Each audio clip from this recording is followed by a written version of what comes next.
Ikot tayo. Kung interested kayo sa property na ito, pwede nyo po kaming kontakin sa mga contact details na nandyan sa inyong mga screen. Meron tayong Viber, cellphone number, Facebook Messenger, WhatsApp. At kung gusto nyo magpa-schedule sa amin ng actual viewing, samahan po namin kayo mga kaprops. I-assist namin kayo. Kontakin nyo lang po kami. Tawag, text o kaya ay chat. So ang ganda ng itsura ng lupa po mga kaprops. Dito tayo ngayon sa bayan ng Magdalena, Laguna. Ito po ay poblasyon, barangay poblasyon ng Magdalena. Yung direksyon na ito papunta po yan sa simbahan, tapos papunta po sa Liliw, Laguna. Tapos dito naman mga kaprops sa kabila, dito naman po ay direksyon papunta po sa Pagsanhan, Santa Cruz, Lumban. Yan, ito po yung kalsada. Main road po ito mga kaprops. Tapos ang property na i-offer ko sa inyo ngayon, isang farmland po na mayroon po itong right of way. Itong right of way na to, ito yung daanan ng mga property na nasa likod po. Ang lapad po nito ay 3 meters. 3 meters ang lapad. Tara, pasok po tayo. Sa ngayon mga kaprops, ang simentado ay 1 meter pa lang po itong dinadaanan natin. Pero ang ano talaga nito, pinakasukat ay 3 meters. Samahan niyo po ako.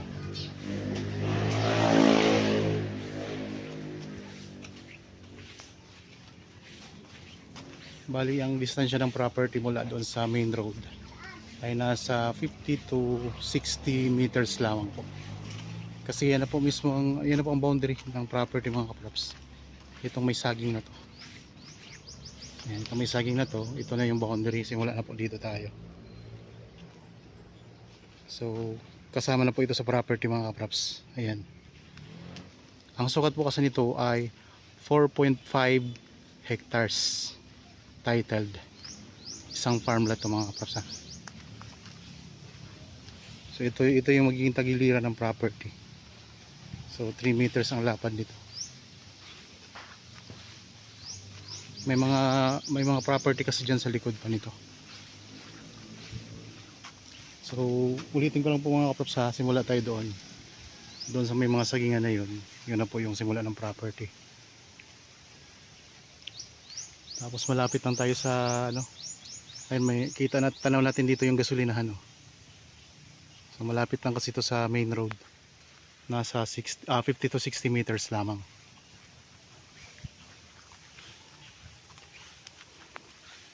Okay. Ang Magdalena, Laguna ay katabi po ng bayan ng Pagsanhan. Mas Liliw, malapit lang po sa Nagcarlan. At malapit na din po sa Santa Cruz. Okay, pasok tayo.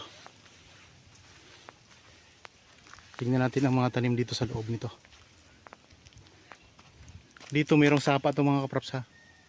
Ayan, dito po boundary na sapa. May sapa po yan. Ayan, ipakita ko lang po ang sapa. Ayan.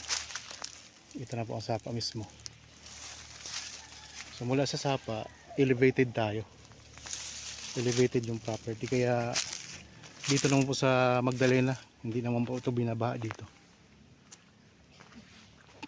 Yan, yan yung mga tanim mo. Marami siyang mga puno ng rambutan, may mga saging, marami din puno ng niyog, tapos may mga kalamansi. Yan, yan sa bawat gilid niya marami siyang mga tanim.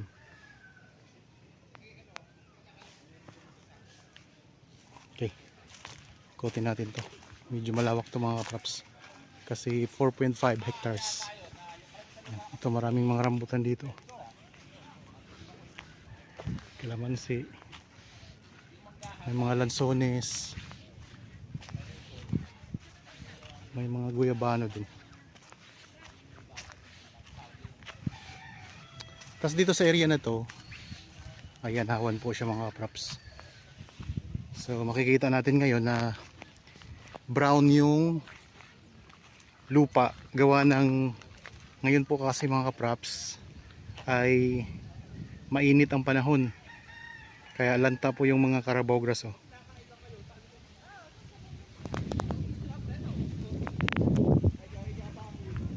Tara, ikot tayo. Kung interested kayo sa property na ito, pwede nyo po kaming kontakin sa mga contact details na nandyan sa inyong mga screen. Meron tayong Viber, cellphone number, Facebook Messenger, WhatsApp.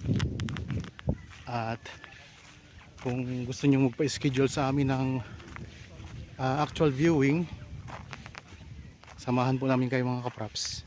I-assist namin kayo. Kontakin nyo lang po kami. Tawag, text o kaya ay chat. So ang ganda ng tsura ng lupa. Patag na patag siya mga kapraps.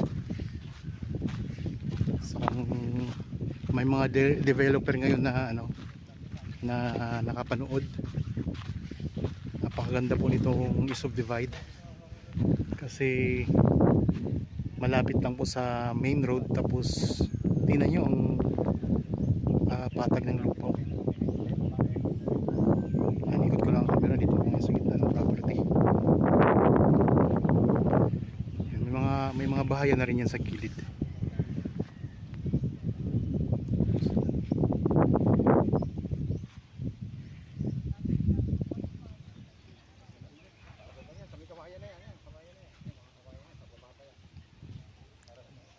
So ang boundary nito mga kapraps, ayun yung mga masukal na yun, yung pinakadulo. Pupuntahan din natin yan. Tapos meron tayong mountain view dyan, oh. Tanaw natin yung bundok. Tara, ikot pa tayo. Ikotin natin tong buong property mga kapraps. Masisimula tayo dito sa gilid.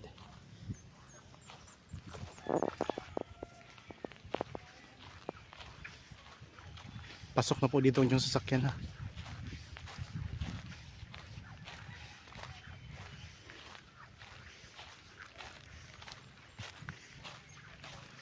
Meron din pala itong puno ng mangga.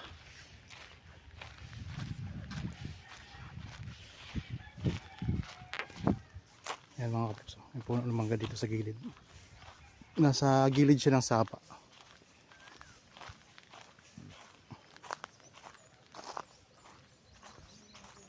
Mga kapraps, ako nga po pala si Buds, ang inyong laging makakasama sa mga virtual viewing dito sa property na ino-offer po namin.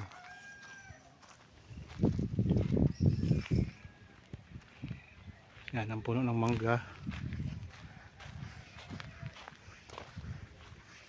Tapos pa-slope po siya mga kapraps, pa-slope. Nandun po yung sapa. Yan na po yung pinaka-boundary nitong property.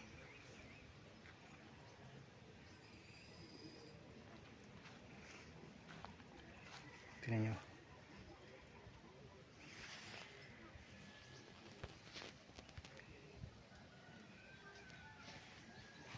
Ang presyo po nito ay makikita nyo sa description box at sa title po nitong video. Mura na po ito sa location na ito mga kapraps.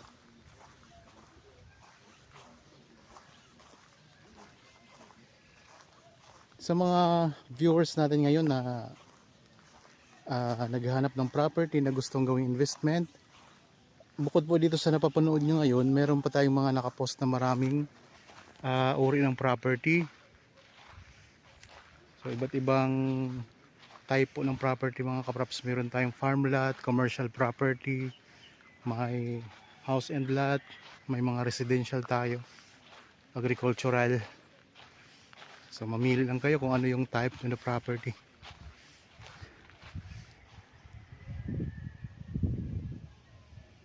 Ayan o, tingnan nyo. Pag naulanan to ng konti, lalo na itong gaganda dito kasi magkukulay green na yung mga Carabao grass na itong mga kapraps. Ngayon kasi tag-init, kaya mapapansin natin na nalalanta po yung mga dahon ng Carabao grass. So dito sa Laguna kasi karamihan sa mga damo dito, yung mga lupa ay may mga tanim na Carabao grass. Yan, dito tayo ngayon sa may bandang likuran ng property mga kapraps. May mga tanim din na puno ng pandan. Tapos may mga kawayan. Yan, meron ding mga rambutan oh. Nasa gilid yung mga tanim niya. Sa gitna mga niyog ang tanim. Tapos may mga Carabao grass na. Tapos mga lansones. Ay mga kapraps oh. Yan, may lansones din tayo dito. So sa bawat gilid napapalibutan din siya ng mga tanim.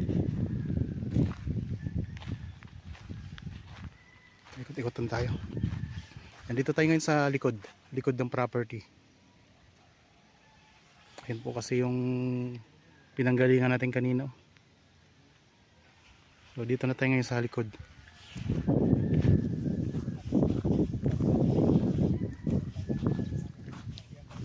Sapa din yan Kuya Chris, sapa din yan. May tubig. Punta tayo sapa.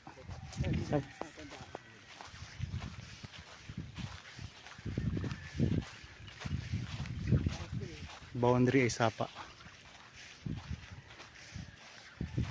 Mga lansones.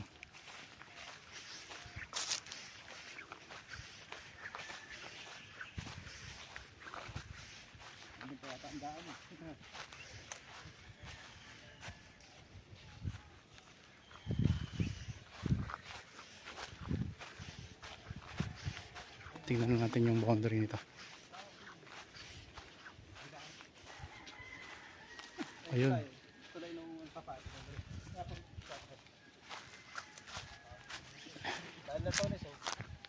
Nasa gilid yung mga tanim, no? Mga prutas. Ay, marami lansones dito mga kapraps. Sa gilid na ng sapa ito. Pati yung yung lupa na papunta sa sapa ay natamnan na rin ng Carabao grass yan.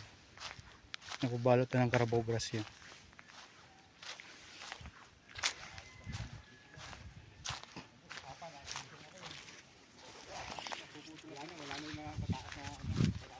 Ito lang sapa. Merong tulay. Hanggang dito lang tayo sa sapa, no? Bandar niya pala. Akit tayo dito pala. Ito ako yung kaprasan tayo dito kami. Yan, ito na yung sapa. Props. Meron ditong maliit na tulay. Yan. So kahit tag-init, may tubig yung sapa. Yan na yung boundary. Ito na yung boundary ng property. May mga tanim din na tibig. May kaimito din ano. May kaimito din oh. Ayun, may kaimito na tanim mga kapraps. Yan. Okay.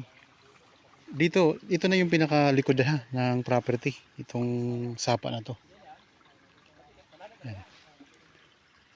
Tapos tingnan nyo, may mga tanim din dito ng mga niyog na medyo mababa pa. Tapos marami siyang lansones. Yan, meron tayong hagdan dito.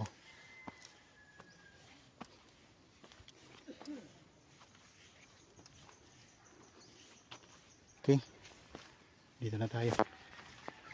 Tuloy-tuloy tayo sa pag-ikot.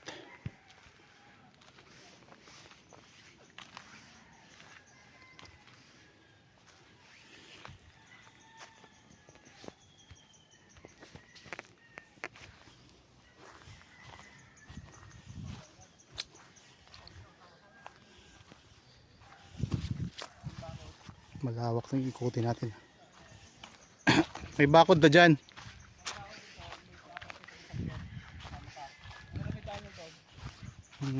Pag nabili na to Kuya Chris, pwede na nila itong bakuran ano. Sa gilid na dadaan yung papunta doon sa likod. Mayroon din silang daan. Ano mga kapraps, kapag nabili nyo to, pwede nyo nang bakudan ito. Tapos mayroon naman pong daanan yung mga nandito sa likod mga kapraps. Yung papunta sa, yung di ba may tulay tayo na, may tulay akong pinakita sa inyo kanina. Yung mga nadaan doon, may property sa likod. Meron silang ibang dadaanan pa. Kaya wala tayong problema. Okay. Dito tayo ulit sa loob ngayon.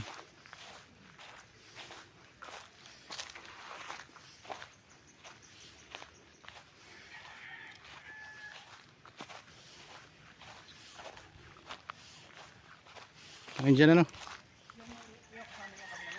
Hmm.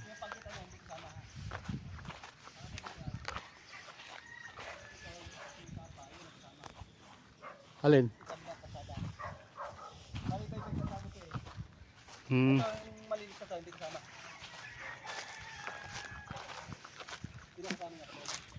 Ito yung kasama. Dito bakad yan. Hmm. Yung kapirasong pwede kasama. Pero dito yung release na. Hmm. So hindi na to kasamang property na to mga kapraps. Hindi to kasama. So ito yung kasama natin. Ito yung kasama sa property. Saan sila pumunta? Ito hindi to kasama no. Ito hindi to kasama mga kapraps ha. Ito yung pinag-uusapan na hindi kasama. Ano yung kasama? Yan.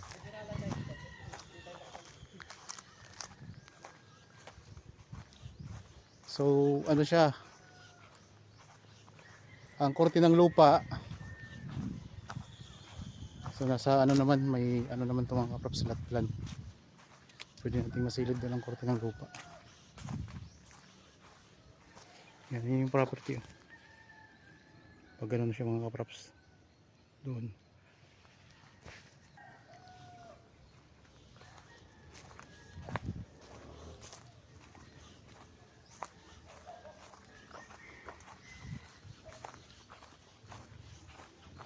Puntahan natin yung gilid nitong property. Itong dinadaanan natin hindi na to kasama mga kaprops. Ito kasama. Ayan po ang property, yung may sapa na yan. Pag ganun po.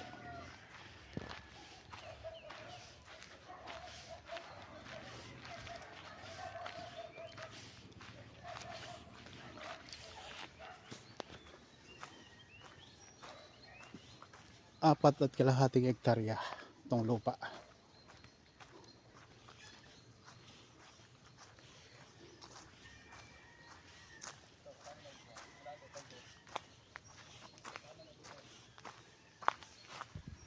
So dito, ito na yung boundary niya. Pag ganun po tayo mga kaprops, yan po ang property. Yan. Parang napapalibutan siya ng sapa talaga no. Ayan, may sapa dito mga kaprops. So ito yung boundary. Pag ganun siya mga kaprops, ito na yung property. Pag ganun ang property, yung inikot ko kanina doon. So doon po mga kaprops. Dito tayo sa iba pang part nito. Kasi malawak na po ito. 4.5 hectares. Yan, dito naman sa area na to ng property mga kaprops. So tingnan nyo. Yan yung boundary nya.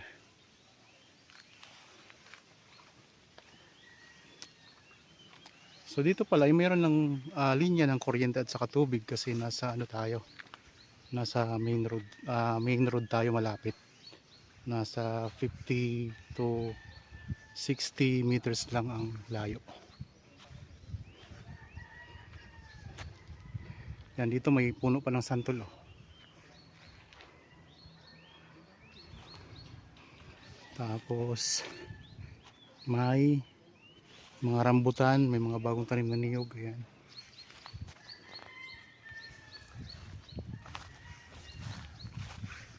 Ito yung pinaka-boundary. So yan yung boundary oh. May bakod na kawayan.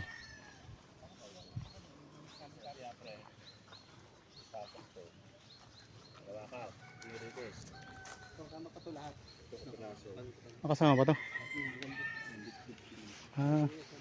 So hindi pala itong boundary. Bakod lang. So kasama po po yan. Kaya yung may bahay na kubo-kubong yun. Dito yun. Ano pa rin yung may kubong yun. Ayun, may bakod na yun. So kasama po po yan. yung hindi kita niya. Sa gilid nito ay may mga ibang property na dyan. May mga bahayan na po tayo dito na katabi.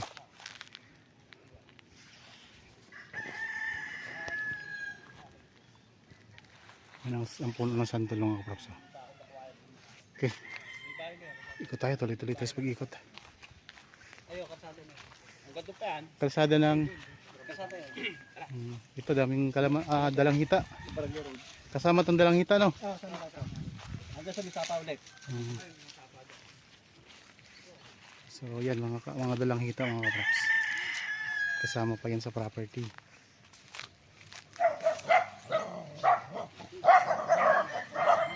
May mga kubo-kubo dito.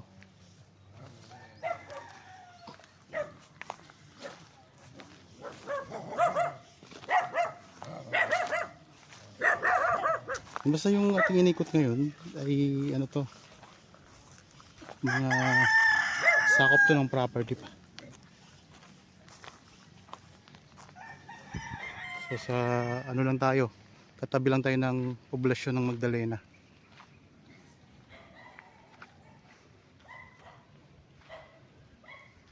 Itong may mga kubo dito kasama po ito sa property ng mga kaps.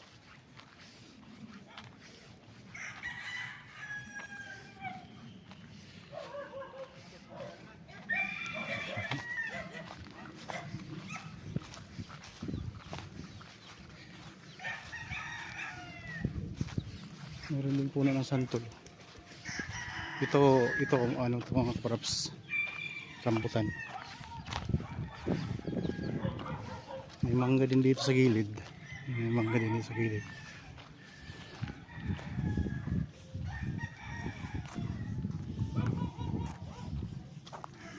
Panoorin nyo lang ito hanggang sa dulo mga kaprops para may idea kayo sa property. Ang ano naman po natin, itong mga nakikita nyo sa video, kapag pinuntahan nyo po mga kaprops, yun na rin yun. Ang ano lang po, hindi nyo na ano, yung itsura, yung korte. So sa lot plan na lang natin makikita yung korte nito. Sa gilid mayroong kawayan.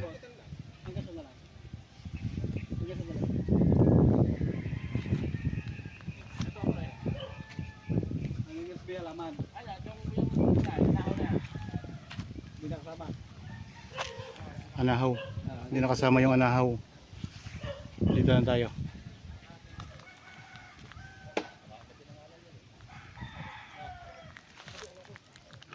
Balik na ako dun.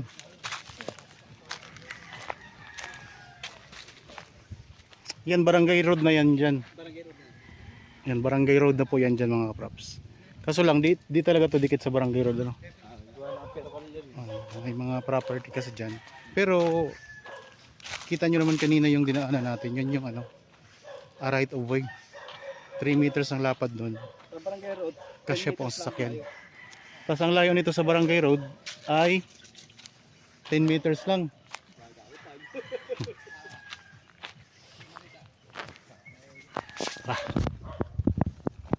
Ikutan tayo.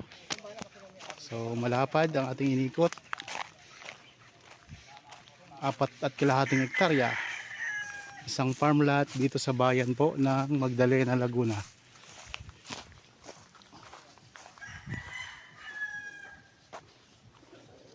Dito sa area na to, maraming mga dalanghita at mga rambutan. Yan.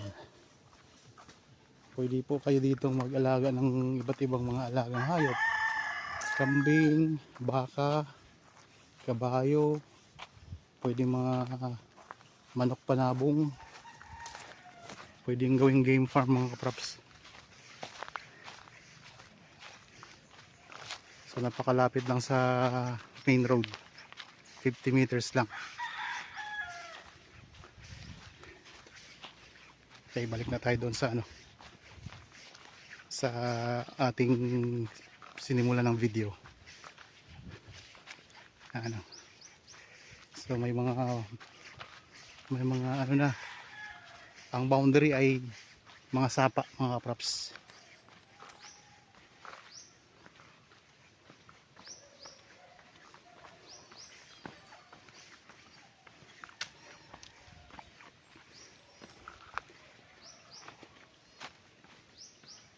Mainit yung panahon ngayon. Kaya pag ito, makukulong to, lilindaan mo sa kabila.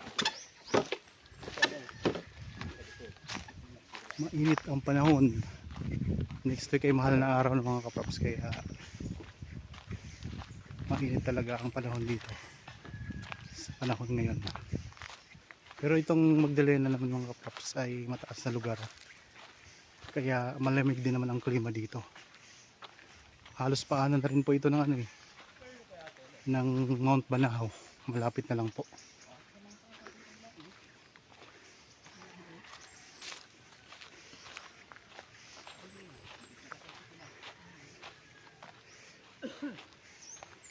Itong dinadaanan natin ngayon, hindi to kasama ng property. Dito part ng property. Bali yung property natin. Ayan. So dumaan lang tayo dito. Dumaan lang tayo dito mga kaprops.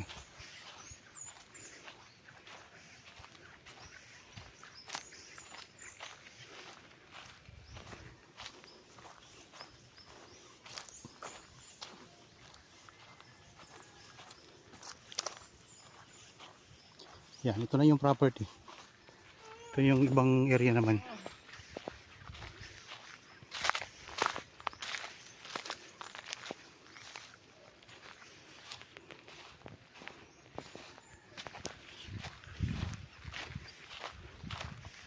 Mga kaprops. Ano na po yan? Main road na po yan.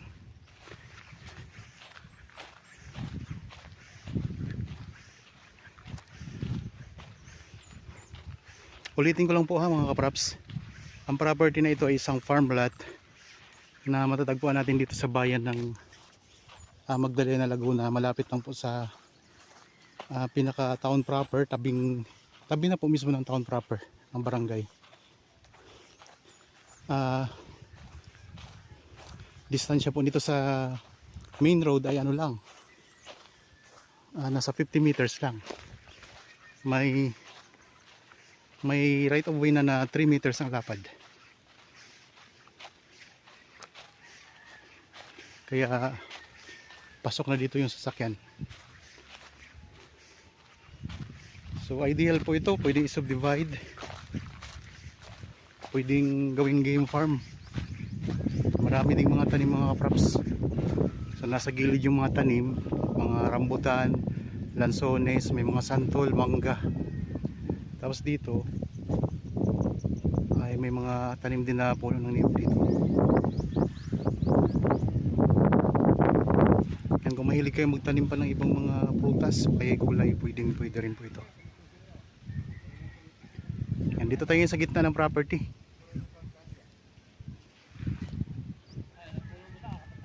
Ganda.